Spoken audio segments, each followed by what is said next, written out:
भैया भैया आप तो काट रहे हैं। टीका लगा दीजिए। अरे भैया आप आगे ना आए भाई। हाथ हटाइए, हाथ हटाइए।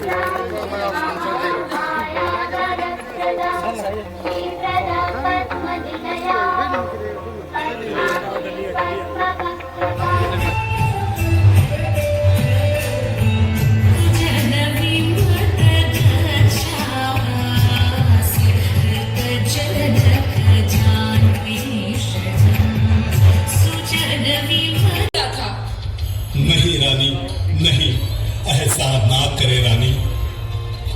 राम तो आपके अति प्रिय पुत्र हैं महारानी, तो आप अपने पुत्र के साथ ऐसा कैसे कर सकती हैं? कैसे कर सकती हैं महारानी? मैं कुछ नहीं जानती महाराज, बस आप मुझे मेरे मांगे हुए 2 वरदान दे दे, जैसा कि आपने वचन दिया था मुझे। नहीं महारानी, महारानी कहीं ऐसा ना करे महारानी, ऐसा ना करे। नहीं महारानी, ऐसा ना करे, ऐसा ना करे। क्या है इसके लिए? यहाँ की जनता को मैं बधाई देने आया हूँ। यहाँ के जो प्रशासनिक अधिकारी जिन लोगों के प्रयास से जो आकांक्षी जिला था, उसे आकांक्षी जिला को बेहतर बनाने में जो काम किया है, और पहली बार इतिहास के पन्ने में बहराइच का योगदान था। कभी राजा सुहेलदेव के समय का इतिहास था, वह इतिहास आज फिर से कायम करने के लिए महाराजा सुहेलदेव की बड़ी मूर्ति भव्य लग रही है और उसका पर्यटक केंद्र बनाया जा रहा है। दूसरा, इतिहास के पन्नों में फिर बहराइच, एक तो इतिहास में था कि कभी यहाँ मुगलों के और यहाँ के लोगों के बीच में बड़ी संघर्ष हुआ था, और यहाँ की जनता के बीच में इस संघर्षों का परिणाम रहा जो बहराइच का अस्तित्व बचा था।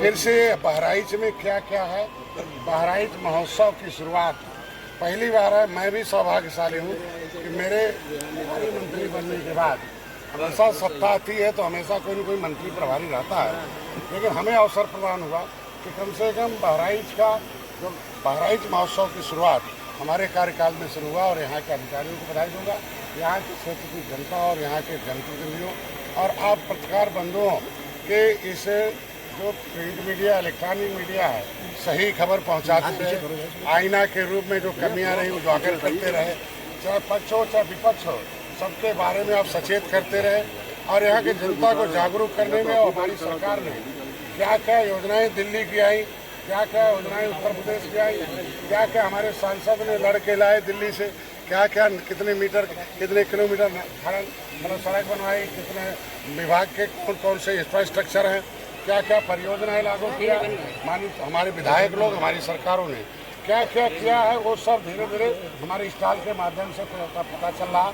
और यहाँ के लोगों के जो इस क्षेत्र का हमारा प्रोडक्ट है, हमारी उपलब्धि है, वो जनता देश दुनिया जाने, उसके लिए महोत्सव मना रहा है। उत्सव है, महाउत्सव का मतलब होता है कि बहराइच एक महास्थान था, एक महान कार्य में जाना जाता था, फिर यहाँ महोत्सव के रूप में वह यहाँ के लोग उत्सव के रूप में मनाए। क्षेत्र की जनता जो थी आज शुरू हो रहा है, उद्घाटन करने का अवसर मिला है, और फिर कई क्षेत्रों में मैं प्रधानमंत्री मुख्यमंत्री जी को बधाई दूंगा कि हमारे इस जनता के इच्छाओं, जनता के आशाओं के अनुरूप जनता जो चाहती थी कि राम मंदिर बने, जनता चाहती थी धारा 370 खत्म करें, जनता चाहती थी हिंदू मुसलमान झगड़ा खत्म हो जाए, जनता चाहती थी हर बिरादरी, हर वर्ग, हर धर्म का बिना भेदभाव को उन्हें हर योजनाओं का लाभ मिले, उन्हें भी विकास की मुख्यधारा में अवसर प्रदान हो।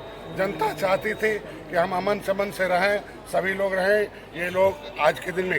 तो ये राष्ट्र का यह देश आज़ाद किस लिए हुआ था, असली सुख, असली स्वाद हमारे मोदी जी योगी दे रहे हैं। इसीलिए मैं अपने नेतृत्व को बधाई दूंगा कि जितना भी हम लोग लिखते रहे, जितना भी हम मांगते रहे बजट, आज भी मत्स्य विभाग में बजट जितना मांगा था 300 करोड़ रुपए का बजट है, हमारे 200 करोड़ का अलग से बजट जो है इंटीग्रेटेड एक्वा पार्क का है। मत्स्य विभाग में प्रधानमंत्री मत्स्य संपदा योजना का बजट अभी 60% दिल्ली से 40 है। इसी तरीके से जितना जिस विभाग ने मांगा अभी हमारी आम बजट हुआ पास हुआ उसमें दिया। अखिलेश यादव ने कहा है कि बीजेपी पार्टी में गिरोह है। देखिए आज के दिन में हम कोई भी व्यक्ति किसी को विपक्ष के बाद बयानबाजी के अलावा उनके पास कुछ बचता नहीं है।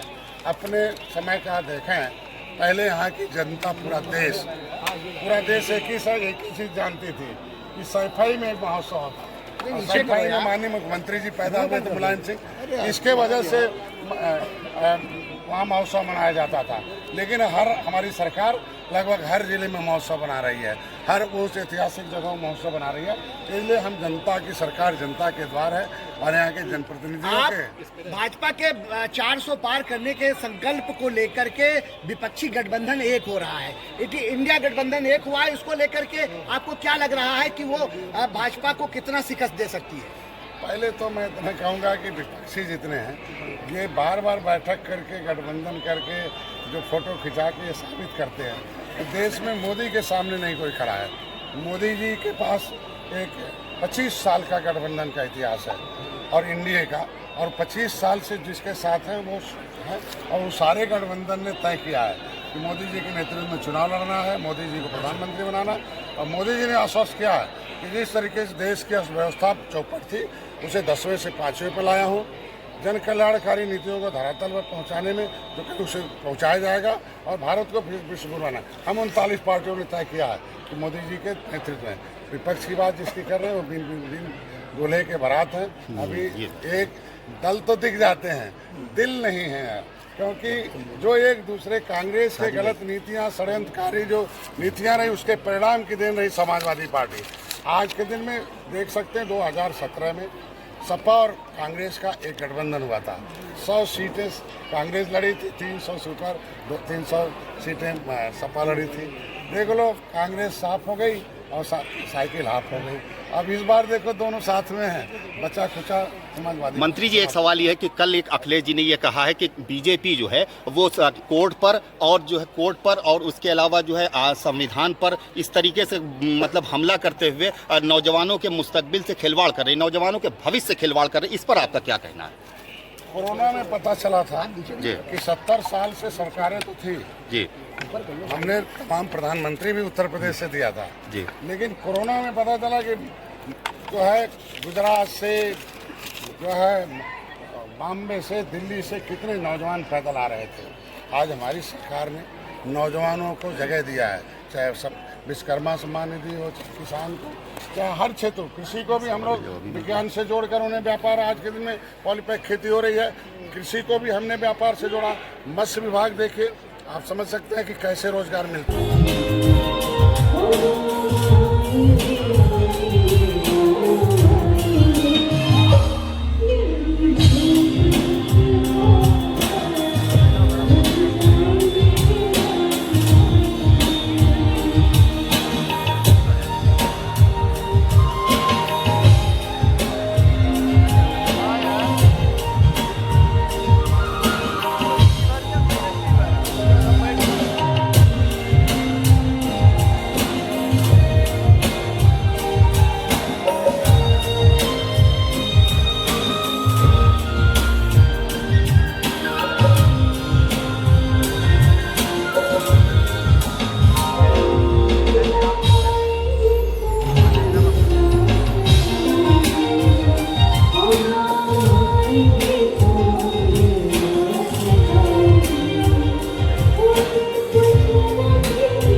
जय